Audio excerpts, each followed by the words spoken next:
Então, vamos lá, deixa eu iniciar a gravação. Boa noite aí, Everton. Os demais por assistir depois.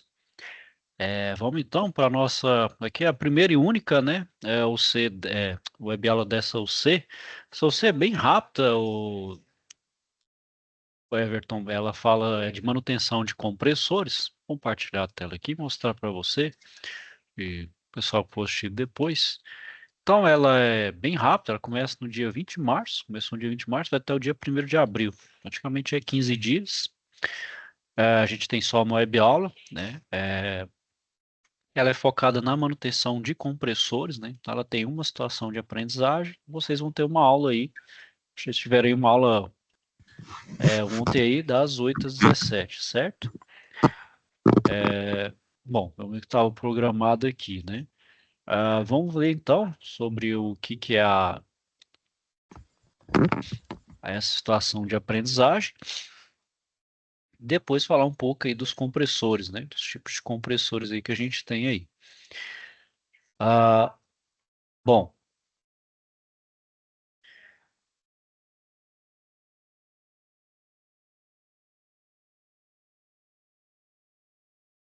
então, vamos lá, a recepcionista lhe passou uma ligação do senhor João do supermercado Superbom, pedindo para realizar uma inspeção no compressor de um sistema de climatização.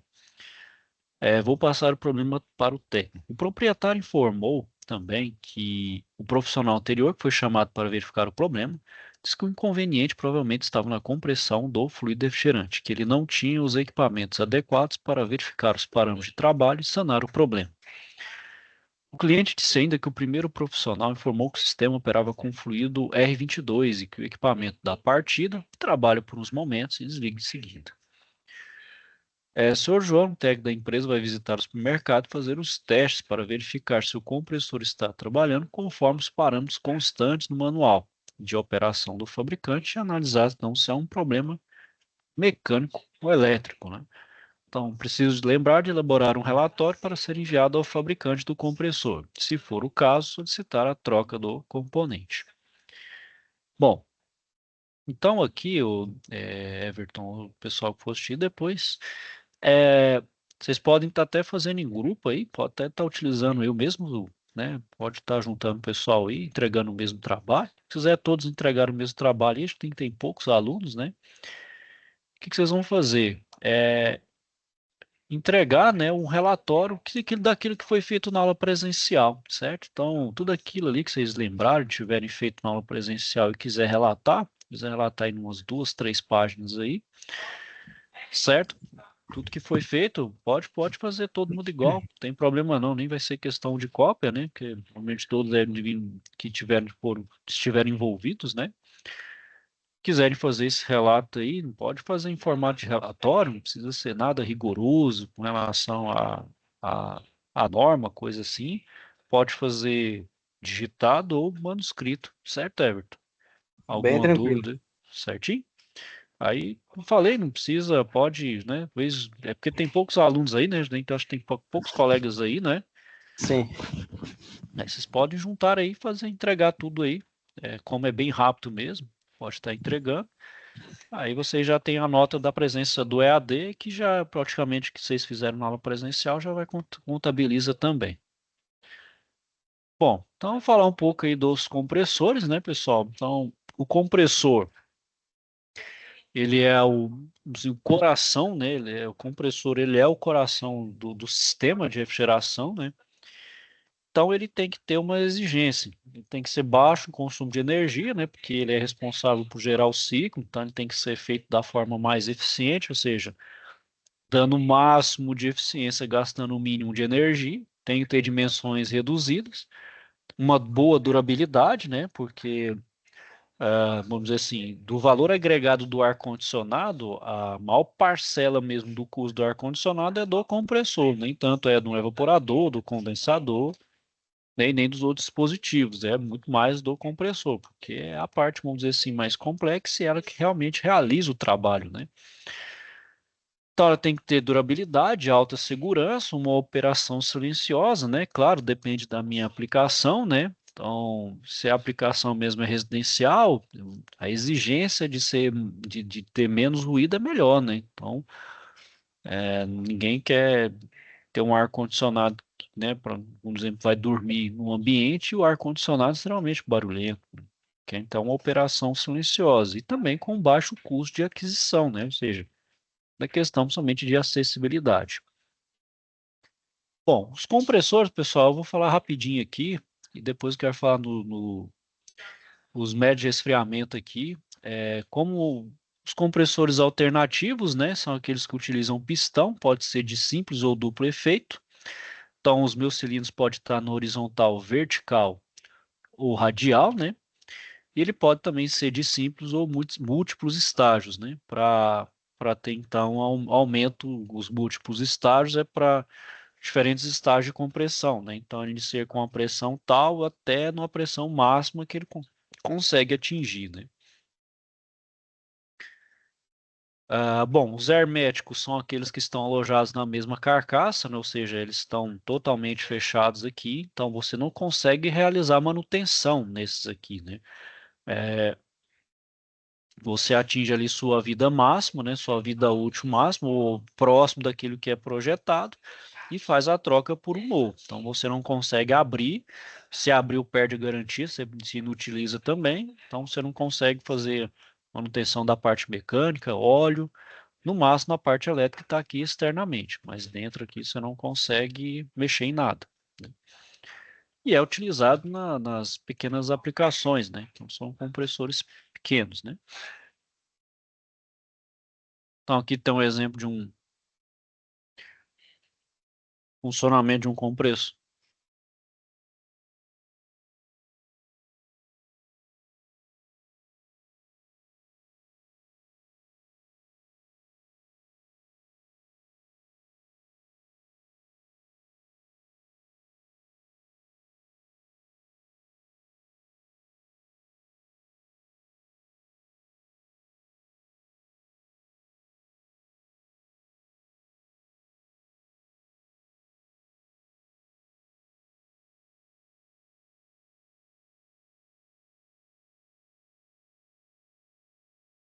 Ô Anderson, esse vídeo tá sem áudio, ele é assim mesmo? Na verdade, Everton, o que ele está falando aqui está aparecendo na legenda, porque ele está falando como está meio ruidoso, só que essa parte aqui ele já está na legenda aqui, certinho? Aí o áudio mesmo é só uma musiquinha de fundo mesmo, não tem. Ah, tá. Pela legenda aqui você consegue ouvir. Até porque se não tivesse a legenda, era difícil mesmo de compreender até o que ele estava falando. Acho que com a interferência É de que eu não áudio tava também. vendo a legenda, que eu tenho que manipular aqui a imagem pra aparecer essa legenda que tá. E tá ruim. Não, a qualidade do vídeo não tá É, tão boa. É porque eu maximizei ela aqui, ó. Tá vendo? Vou deixar ela assim. Você consegue ver ela? Deixa eu só sim. aumentar o zoom. Esse vídeo tá no material, não é um vídeo que você colocou, tá no material. Não, não, tá no material. Até Ah, se você tá, quiser beleza. depois assistir ele, eu vou passar então adiante aqui. Bom, então, passando aqui para os outros compressores, a gente tem um semi-hermético, né? Então, o semi-hermético você consegue remover a carcaça, né? E onde vou ter os pistões interligados a outra câmara. Então, a gente utiliza um virabrequim, parecido com o motor mesmo a combustão, né? Então, ele aqui permite uma melhor autorrefrigeração, né? Então, o gás refrigerante passa na forma de vapor através do motor elétrico, onde mantém a temperatura do rotor e do estator em níveis baixos, né? Utilizando menor gás refrigerante. Ele é utilizado nos sistemas de média ou alta capacidade, né? Então, dos galpões expositores, nas câmaras frigoríficas e os fabricadores de gelo. E com ele, então, como ele é semi-hermético, eu consigo fazer a sua manutenção, tanto na parte mecânica, né? Eu consigo trocar o óleo, ver os pistões, né? Então, eu consigo manter, né? Então, sua vida útil é muito maior, né? Do que, por exemplo, do que os compressores herméticos. Bom, a gente também tem um compressor discos, né, que tem elevado desempenho, utiliza um pistão, né, em aplicações de elevadas capacidades de refrigeração, então os grandes balcões expositores dos supermercados nos sistemas de refrigeração comercial integrado, né.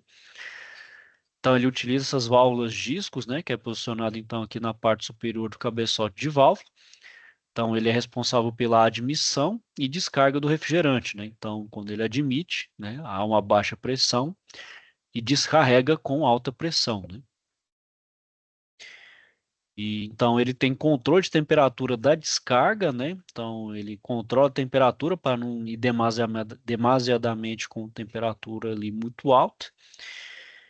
E também o superaquecimento, né? De forma, então, a otimizar desempenho, porque a gente sabe que o superaquecimento aqui pode interferir na eficiência mecânica da compressão, né? Então, pode atrapalhar a eficiência do próprio compressor.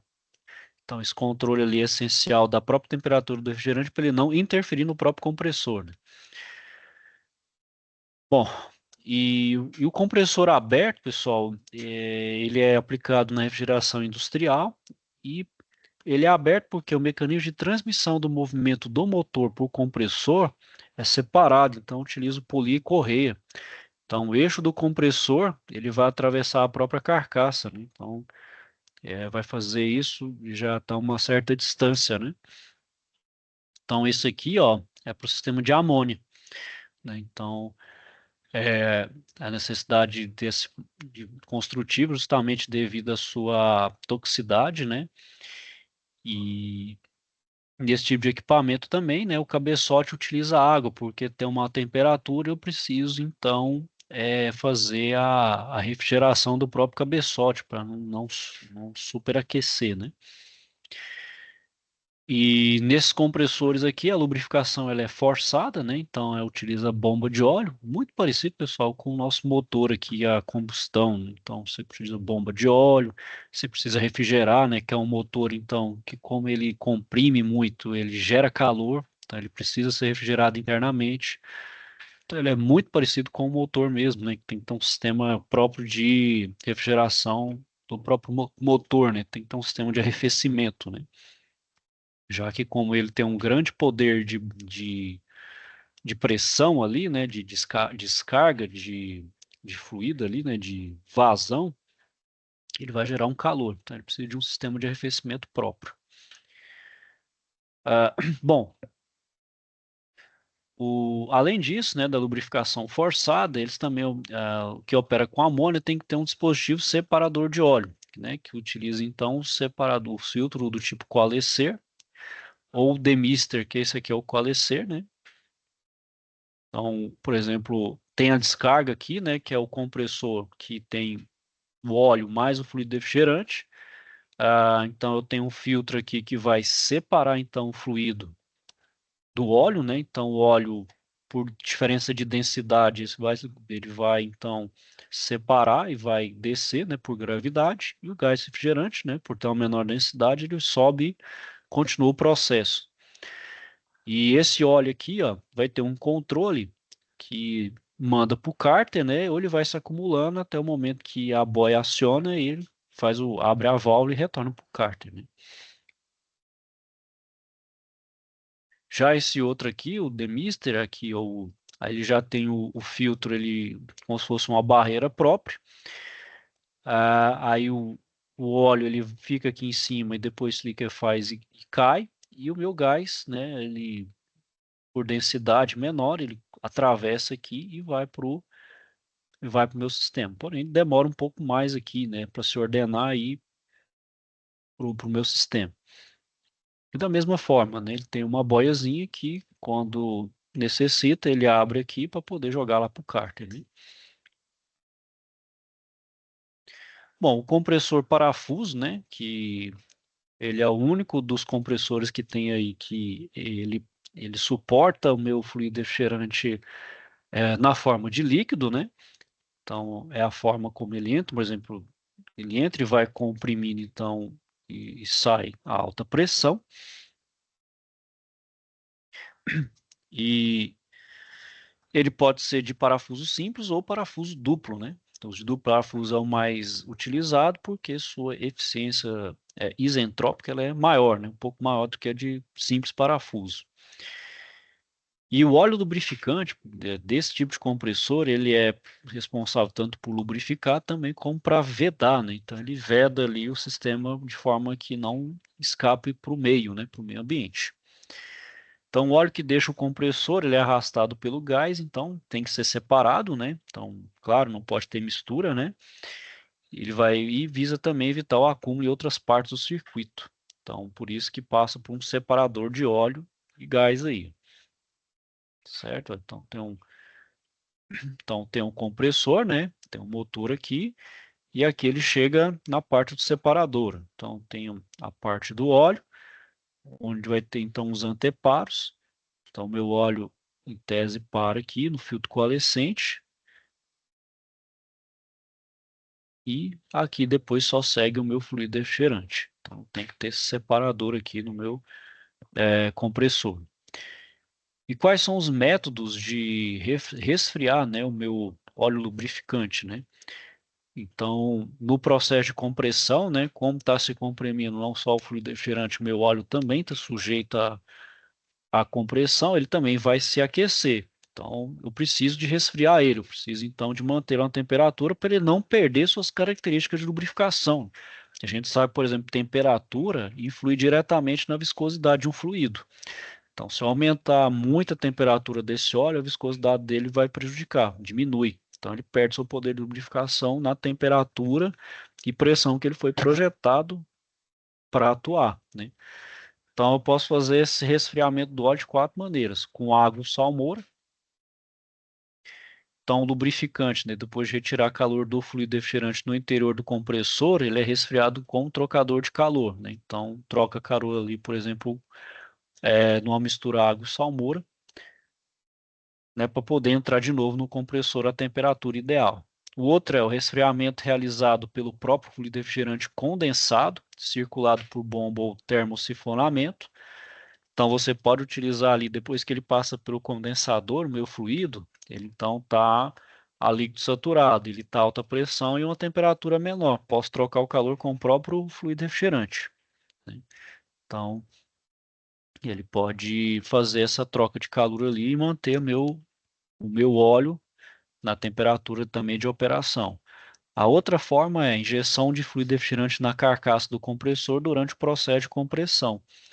Então, o líquido, em tese, que não pode entrar no compressor, ele pode circular ali no compressor como uma própria forma de refrigerar ele, né? Então, evitar também que o meu óleo entre em condições inadequadas ali de operação.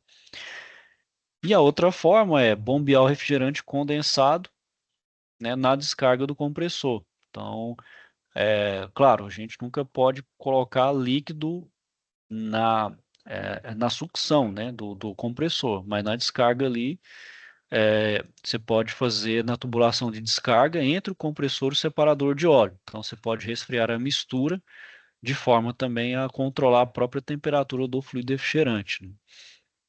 Então, por exemplo, tem um fluido refrigerante aqui, o compressor no óleo, aí passa aqui mistura de água com, perdão, água não, fluido e óleo. Então, tem um separador, passa pelo condensador aqui, ó. Então o condensador vai ter o tanque de líquido, o refrigerante líquido então passa aqui, ó. Então ele atua como o próprio refrigerante do meu óleo, né? Do próprio refrigerante em si.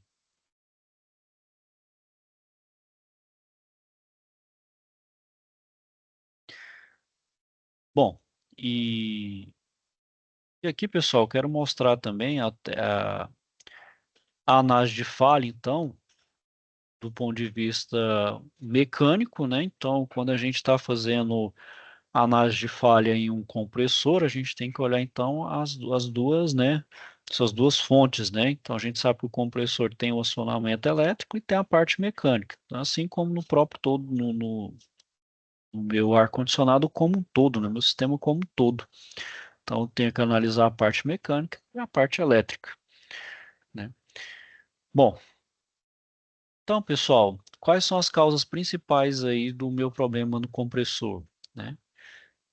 Retorno de refrigerante líquido, né? Então, é a aspiração de refrigerante no estado líquido durante o processo de funcionamento do compressor, né? Ou seja, a gente sabe que a exceção lá do compressor de parafuso, que ele tolera o fluido do seu estado como líquido, os outros não, eu preciso ser totalmente no estado de vapor.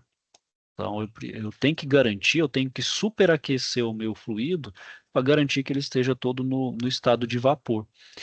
Então, esse é um dos problemas, é o meu compressor succionar líquido.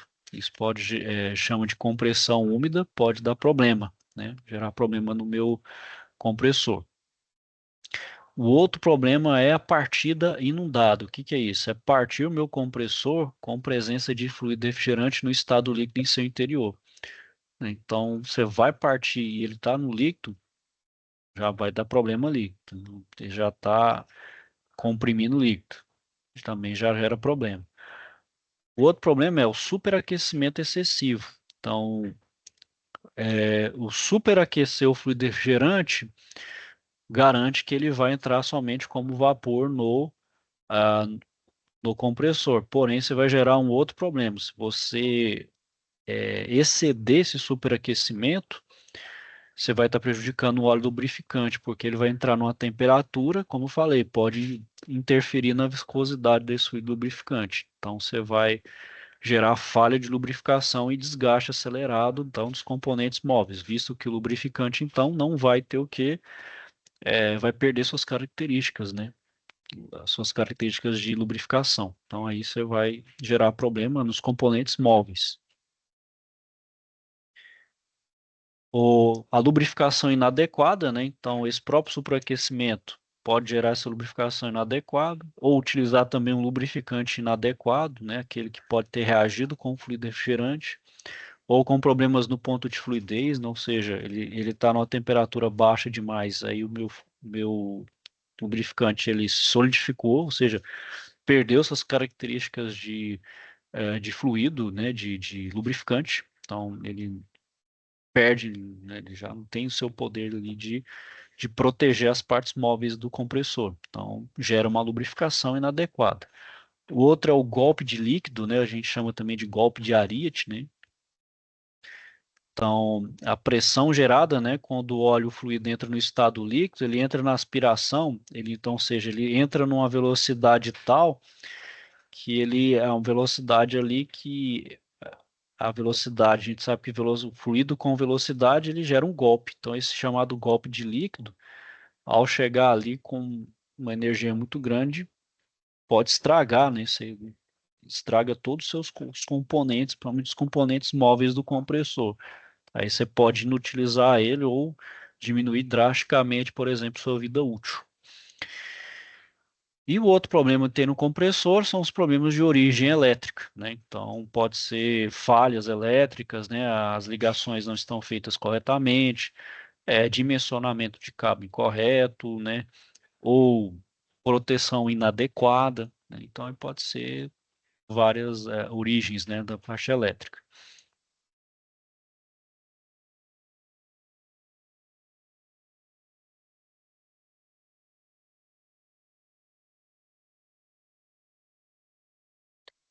Bom, então, pessoal, para a análise de causa raiz ali, né, a gente utiliza alguns métodos, né? Eu vou falar só um pouquinho do MASP, né? Bom, o que é o MASP? É o método de análise e solução de problemas. Então, ele parte de caminhos de passos pré-definidos, onde você identifica o problema, você caracteriza ele, né? Então, você levanta ali um problema, identifica qual é o problema, né? Qual, por exemplo, a razão daquele compressor não funcionar. Você caracteriza, testa hipóteses e encontra uma causa fundamental. Aí você aplica a respectiva solução com um bloqueio de causas para que então não haja reincidência, ou seja, é uma forma de você achar a causa raiz, de forma, né? Por exemplo, você pode achar um problema ali, mas não fazer uma análise superficial. Aí você acaba resolvendo ali, mas de forma paliativa. Aí o problema volta de novo, ou seja, você não atacou a raiz do problema, apenas uma parte superficial. Então, o MASP ele ajuda a identificar o problema e a causa, mas, claro, ele não vai ajudar a resolver, ele ajuda a investigar onde você, né, poder aprofundar. Então, aqui eu tenho um exemplo. Ó. Então, tem um fluxograma aqui. Ó. Então, o primeiro passo é identificar. Então, eu defino claramente o problema e reconhecer sua importância. A segunda fase é de observação. Então, eu vou investigar as características específicas do problema com a visão ampla e sobre vários pontos de vista. A terceira fase é de análise, então eu vou descobrir, testar e confirmar as causas fundamentais. O quarto, eu vou elaborar um plano de ação, então eu vou conceber um plano para bloquear as causas fundamentais, onde vou eliminar os seus efeitos. O quinto passo é a execução, então eu vou divulgar o plano de ação para os envolvidos, treinar a equipe e, se necessário, executar as ações. O sexto passo, aí ele me dá uma divisão de caminho, né, onde eu vou verificar. Então, eu vou verificar os resultados, checando se o bloqueio foi efetivo. Foi efetivo, eu prossigo para os passos seguintes. Se não, eu volto lá para o passo 3, que é o de análise, onde eu relaboro o plano de ação, de execução e verifico novamente. Tá ok? Então, vamos para o próximo passo, onde eu padronizo. Então, padronizei o meu plano de ação e execução para prevenir contra o reaparecimento do problema, ou seja, eu faço agora uma padronização de forma que esse meu problema não volte a ocorrer. E, por fim, eu faço a conclusão, onde eu vou recapitular todo o processo de solução do problema para trabalho futuro e descrever os resultados.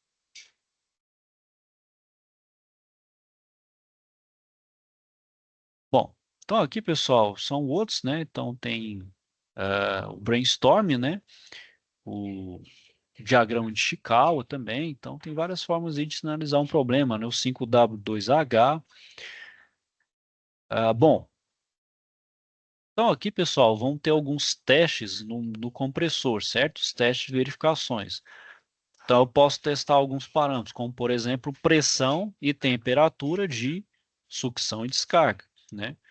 Então, lá no condensador, eu tenho a válvula de serviço, então lá eu instalo o manifold e vou ver lá, né, se a pressão de temperatura de sucção e descarga está aquilo conforme lá na minha, ah, lá no meu adesivinho lá, que dá principalmente as pressões de trabalho, então pressão de alta e pressão de baixa, né? Então eu vejo lá a questão se a temperatura está correta também, então eu consigo verificar isso.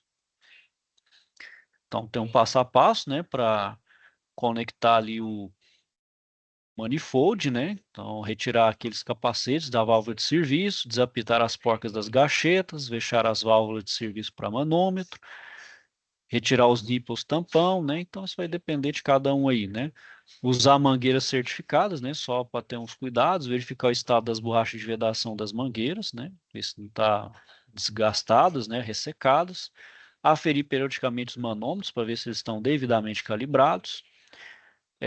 Não usar manômetro de baixa para medir pressão de condensação, porque é a linha de alta, né?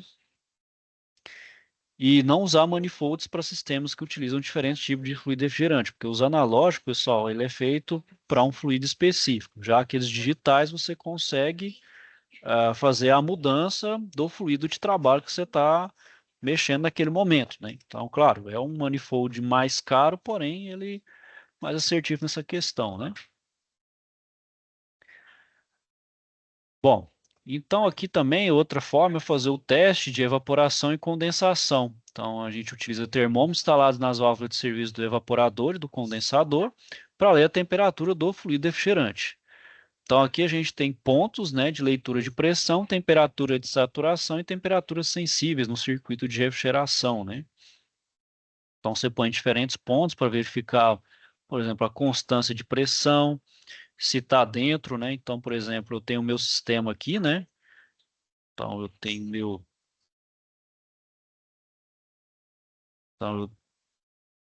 então eu tenho, por exemplo, aqui, ó,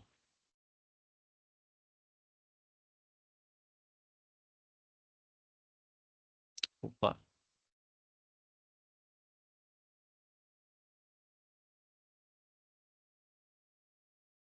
então 3, 4, 1, 2. Então aqui, né, pessoal, é só lembrar, né, que é a linha de alta. Então aqui é a linha de alta, aqui é pressão e entalpia, né? Então é os pontos de interesse. Então, por exemplo, esse ponto aqui é o da sucção, né? Então aqui é a sucção do compressor. Então é um ponto que você pode olhar de interesse. Aqui é o da descarga, né? Então é descarga.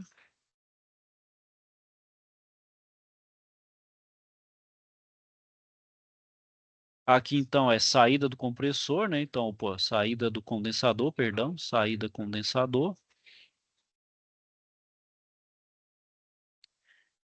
E aqui é a entrada do evaporador. Então, aqui entrada.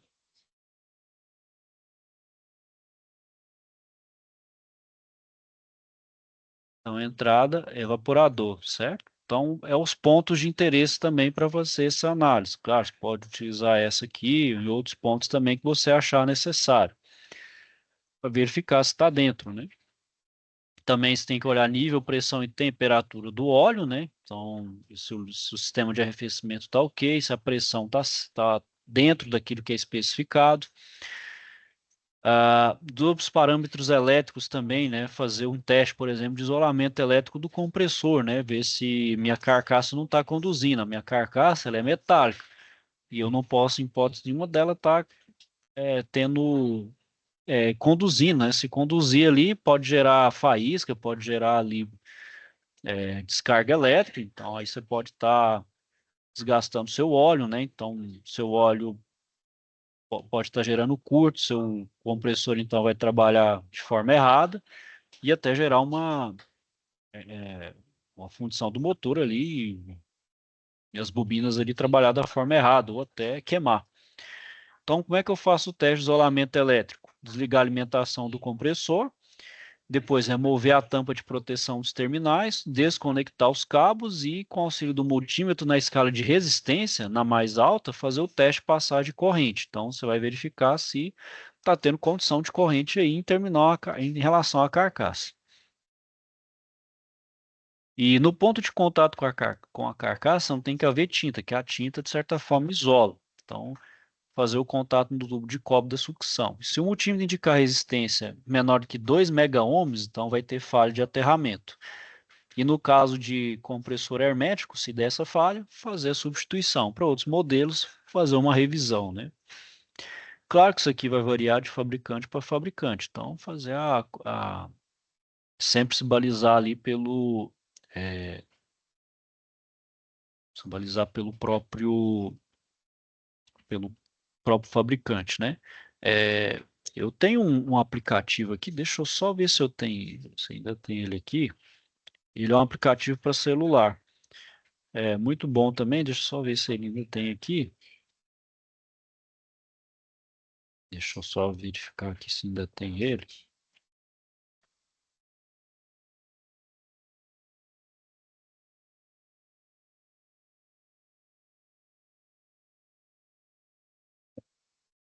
Eu não sei se você vai enxergar aqui, ó. É esse. Eu consigo, não consigo focar. O nome do aplicativo, Everton, é esse daqui, ó. Vou passar ele aqui, ó. Ele é de celular, ele é gratuito. Ele chama Embraco Toolbox. Deixa eu ver se aparece aqui. Aqui não vai permitir. Deixa eu ver se eu tenho imagem dele. Esse aqui, ó. É esse, é esse aplicativo aqui, ó. Deixa eu achar um melhor. É esse aqui, tá vendo? Chama Uhum.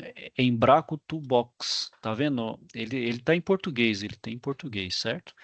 Tá vendo? Ele tem referência cruzada, ele vê muita parte de compressor ali, ó.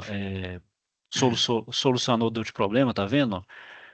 Diagnóstico, tá vendo? Régua de refrigerante, um catálogo, que a Embraco é uma das principais fabricantes, né, compressor, né? Então, é, vendo, ó, tem a parte aqui de serviço e suporte, ó. Esse é só entrar no Play Store lá e consegue baixar ele gratuito. E isso, consegue, tá vendo, ó? Então, ó, tem localizador de distribuidor, se estiver precisando, catálogo de produto, conversor de unidade, tá vendo? Ele tem até diagnóstico de possíveis problemas. Ele ajuda, muito útil para quem está no campo aí. Vai fazer vai fazer uma manutenção, né? Algo do tipo aí. Aquele diagrama de entalpia lá que a gente coloca os valores, existe um campo nesse aplicativo que a gente coloca esses valores lá? Tem, aí é quase igual aquele aplicativo que eu mostrei, que eu acho que eu mostrei para vocês já, aquele CATT. Você coloca as duas lá e aparece, por exemplo, pressão entalpia, ou temperatura e pressão, ou título e entalpia, título, pressão. Você precisa de pelo menos dois valores para poder achar os demais, né? Uhum. Por exemplo, qual estado, qual que é a temperatura dele quando ele está em vapor saturado, ou como está líquido saturado. Bom, o outro teste que a gente faz elétrico, só para a gente finalizar aí, é o da bobina, né, do motor eletrocompressor. Então, primeiro, desliga a alimentação de energia, remova a tampa de proteção dos terminais, desconecta os cabos, né, e depois, né, com o multímetro, ou verificar se a resistência ôhmica ela é diferente de zero entre os terminais e tem se há continuidade. Então, eu tenho que medir a resistência entre os terminais P e C, A e C e P e A, né, que é os três terminais, né, que é um que é o comum, o outro que é a bobina principal, e o outro que é auxiliar, né. Então, se não houver continuidade, né, então é aquele bip de continuidade, né, se deu aquele bip de continuidade, se não tem continuidade, né, ou seja, tem rompimento entre os terminais, então substituir.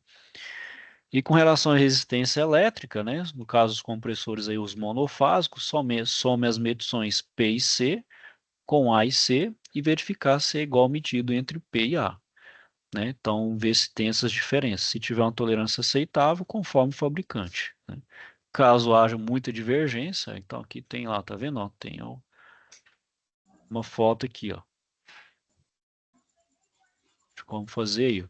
Bom, gênero dos equipamentos trifásicos, resistências encontradas entre os pares de terminais L1, L2, L2, L3, L1, L3 tem que ser todas maior que zero e com tolerância de até 10% entre os pares, né?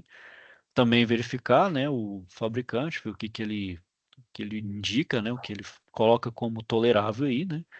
Se for muito divergente, fazer substituição do compressor, né? Bom, o outro teste que se faz também é do protetor térmico, né? Então, desligar aí a alimentação do compressor, remover a tampa de proteção, né, que é a parte elétrica, desconectar os cabos e verificar se há oxidação nos terminais, se o disco bimetálico, né, está alinhado, que é aquele disco que faz o acionamento no compressor, né, que é o termostato, né? Verificar se há continuidade entre os terminais 1 e 3, né, que é o chamado macho e fêmea, caso não tenha continuidade, substituir o protetor térmico, né? E também, né, temos pegar o modelo de protetor o mais adequado, né? Então, aquele também que o fabricante. Bom, aqui é Everton e o pessoal for assistir depois. Aqui a gente fala desses testes, mas os passos básicos são esses, né? Claro, à medida que vai ficando mais específico, aí você tem que se balizar pelo fabricante, né? Claro que vai variar muito aqui é mais uma forma genérica, né? Aí, por exemplo, geralmente os passos mais, vamos dizer assim, específicos vai depender do fabricante, né? Então, por exemplo, o capacitor aqui, ó, como é que faz? Primeiro, desligar o capacitor, né, e descarregar ele em resistor de 20 quiloohms, né? Isso aqui é para descarregar, né? Porque se você fazer uma medição ali, você mesmo pode sofrer a descarga do capacitor. Então, você provoca o curto-circuito, né, para justamente descarregar o capacitor, né? Para você não sofrer a descarga e nem também o aparelho, né, o multímetro que você está medindo. Depois, remover o capacitor do sistema, aí depois você mede a capacitância com o medidor de capacitância ou multímetro. Então, entre os bornes CH de capacitância e CIF do ventilador, então tem que ser igual ou até 20% maior do que o recomendado, né, que é esse capacitor, então, que auxilia na partida, né, do compressor, né? Então, ele é uma espécie de é, ele funciona com uma espécie de suavização da partida do compressor, né? Então, ele funciona ali como uma compensação para partir suave, para evitar um disparo muito instantâneo, né? Para até não sobrecarregar e nem ter não sobrecarregar principalmente eletricamente e mecanicamente o meu compressor, né? E o quarto passo, né, é testar se o capacitor está em aberto ou em curto-circuito. Aí você utiliza o ohmímetro, né, para saber, né, com as pontas terminais, se nenhum valor é mostrado no display, o capacitor está aberto. Então, caso indique um valor de resistência próximo a zero, o capacitor está em curto. Então, qualquer um desses casos, substituir, né? E, no caso do multímetro, utilizar ele na SCAR RX20K no multímetro.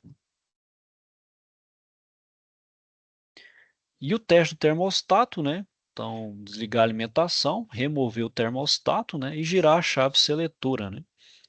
E quarto passo, com o multímetro, encostar aí nos terminais C e R, que é o comum e regime, para verificar então se há continuidade. Então, indicar continuidade apenas quando a chave seletora do termostato atingir a posição ligada. Então, o sistema com aquecimento, então, tem termostato com 3 terminais. Então, na posição de desligado, indica continuidade entre os terminais C e A. Bom, então, era isso que eu queria falar aí hoje. Tem alguma dúvida aí, questionamento? É tudo certo? Não, tranquilo, tranquilo. Bom, fica um pouco meio coisa de repetitiva, mas essa UC, ela é basicamente mesmo o mão na massa. Realmente é fazer o procedimento, reproduzir o procedimento, aquilo que a gente vê aqui no livro, reproduzir, né? Olhar o fabricante, ver se está de acordo ou não, né? E fazer as devidas verificações. Bom, então tem alguma dúvida e questionamento, Everton? Não, tranquilo. Certinho? Então, vou finalizando aqui por hoje. Caso não tenha algum dúvida, questionamento, não deixe de procurar. Tá bom, então é isso aí. Vou desejar a você uma boa noite, ok? Com Deus e até a próxima. Fechou, boa noite, até a próxima. Boa noite, tchau, tchau.